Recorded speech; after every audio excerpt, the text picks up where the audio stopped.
তরমুজের মিল্কশেক। এটা যদি বাচ্চারা একবার পায় তাহলে কোল্ড ড্রিঙ্কসের দিকে তাকাবেই না। আমার ইউটিউব চ্যানেলে সবাইকে স্বাগত। এই গরমের শ্রেষ্ঠ ফল তরমুজ, সে কথা অবশ্য আমার বলার অপেক্ষা রাখে না। ফলের দোকানে গেলেই দেখতে পাওয়া যায় তরমুজ কেনার হিড়িক। দোকান থেকে তরমুজ ঘরে এনে ঠান্ডা করে এক টুকরো মুখে দিলেই যেন শান্তি। তার উপরে যদি হয় তরমুজের মিল্কশেক, তাহলে তো কথাই নেই। আমি কিভাবে গরমে তরমুজের মিল্কশেক তৈরি করি চলুন দেখাই। তরমুজটা এখন আমি কেটে নেব।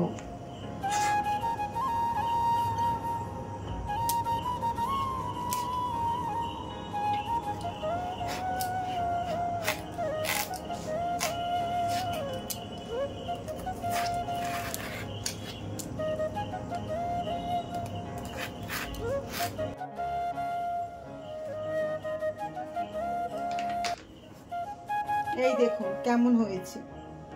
আমি এবার তরমুজটা ছোট ছোট করে কেটে নেব। আমার তরমুজগুলো কাটা হয়ে গেছে। এই বীজগুলো আমি সাবধানে বার করে নেব। তরমুজের এই খোসাগুলো আমি ফেলবো না। এগুলো দিয়ে আমি একটা রেসিপি তৈরি করব, সেটা পরের ভিডিওতে দেখাবো। তরমুজ থেকে আমি বীজগুলো বার করে নিয়েছি।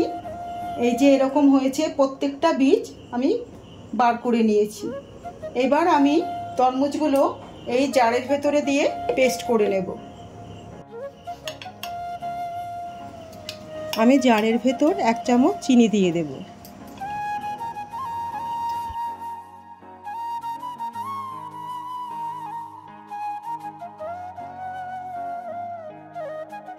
আর এর ভেতর 2-3 চামচ দুধ দিয়ে দেব।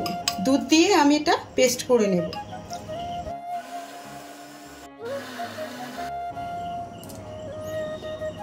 পেস্টটা ঠিক এরকম হবে।